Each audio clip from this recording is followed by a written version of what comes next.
बिस्मिल्लाहिर्रहमानिर्रहीम। अस्सलाम वालेकुम। डॉक्टर महबूब आलम स्मार्ट पेट क्लिनिक से आज के व्लॉग में पोल्ट्री के कैम्प बीमारी न्यू कैसल डिजीज़ के बारे में डिस्कस करेंगे। ये एक वायरल बीमारी है। इस बीमारी के वायरस का नाम है रुबेला वायरस है, फैमिली पैरामिक्सोविरिडी। इस बीमारी को एनडी भी कहते हैं, रानी खेत भी कहते हैं। ये एक बड़ी फैटल बीमारी है। इस बीमारी से बर्ड को बुखार हो जाता है ड्यू टू वरीमिया, बर्ड खाना पीना छोड़ देता है, डल हो जाता है, डिप्रेस हो जाता है, मैसिएशन हो जाती है, टोटिकोलस हो जाती है, प्रोस्ट्रेशन हो जाती है और फिस्टोटोनस हो जाती है, सफेद रंग की पिट्ठें करता है और डिहाइड्रेट हो जाता है बर्ड कंजक्टिवाइटिस होती है, लैक्रिमेशन होती है, नेजल डिस्चार्ज होता है और बर्ड में जो है ओरल हाइपर सैलिवेशन होती है। अगर हम इस बीमारी की जो फॉर्म की तरफ जाएं पैथोजेनेसिटी बेस पे तो 3 फॉर्म है। पहली का नाम है लेंटोजेनिक न्यूकासल डिजीज वायरस, ये माइल्ड फॉर्म है, इसमें B1 लसोटा स्ट्रेन पाए जाते हैं। दूसरी फॉर्म का नाम है मीजोजेनिक न्यूकासल डिजीज वायरस, ये मॉडरेट फॉर्म है एनडी की, इसमें मुक्तसवर और कुमरू स्ट्रेन पाई जाती हैं।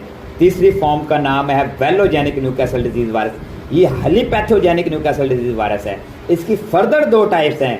पहली का नाम है विजरोट्रोपिक वेलोजेनिक न्यूकासल डिजीज वायरस है, विजरल ऑर्गन के ऊपर साइन एंड सिम्टम आते हैं। और उस दूसरी फॉर्म का नाम है या दूसरी टाइप का नाम है न्यूरोट्रोपिक वेलोजेनिक न्यूकासल डिजीज वायरस, ये हाईली पैथोजेनिक है।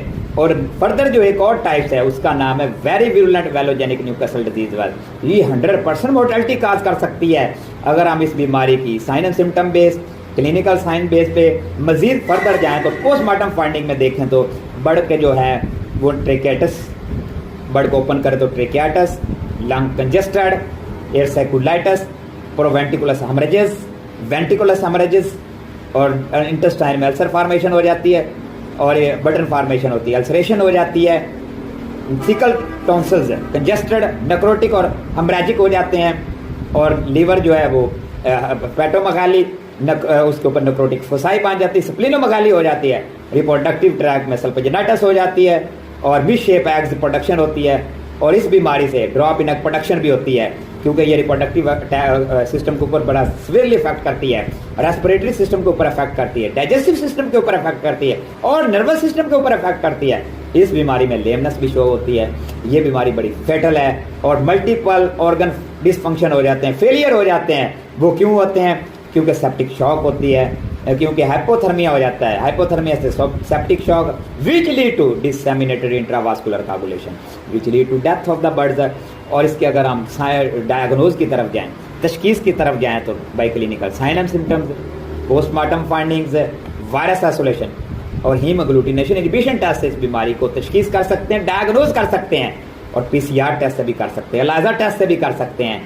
इस बीमारी की रोकथाम की तरफ जाएं, प्रिवेंशन कंट्रोल की तरफ जाएं तो बायोसिक्योरिटी, वैक्सीनेशन और प्रॉपर हाइजीनिक मेजर अडॉप्ट करने से ही इस बीमारी से बर्ड को बचाया जा सकता है। और बायोसिक्योरिटी में आप मैनेजमेंट को बेहतर करें, वेंटिलेशन को इम्प्रूव करें, बर्ड की बॉडी वेट के मुताबिक CFM प्रोवाइड करें, बर्ड को दें, बर्ड के जो टेम्परेचर नमी का ख्याल रखें, मौसम के मुताबिक बर्ड की मैनेजमेंट को बेहतर करें और वेंटिलेशन प्रोवाइड करें।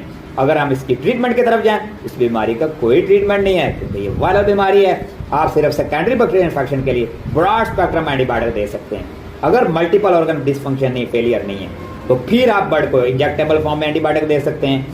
अगर मल्टीपल ऑर्गन फेलियर है तो फिर ओरली ही दे सकते हैं क्योंकि बर्ड पहले ही which lead to the death of the birds की तरफ जा रहे हैं, बर्ड मौत की तरफ जा रहे हैं, तो आपको अवॉइड करना चाहिए। इसके अलावा ईसलिनियम दे सकते हैं विच एक्ट एज एंटीऑक्सीडेंट, जिससे इम्यून मॉड्यूलेशन होती है और आप इसके अलावा बर्ड की जो है मैनेजमेंट बेहतर कर सकते हैं।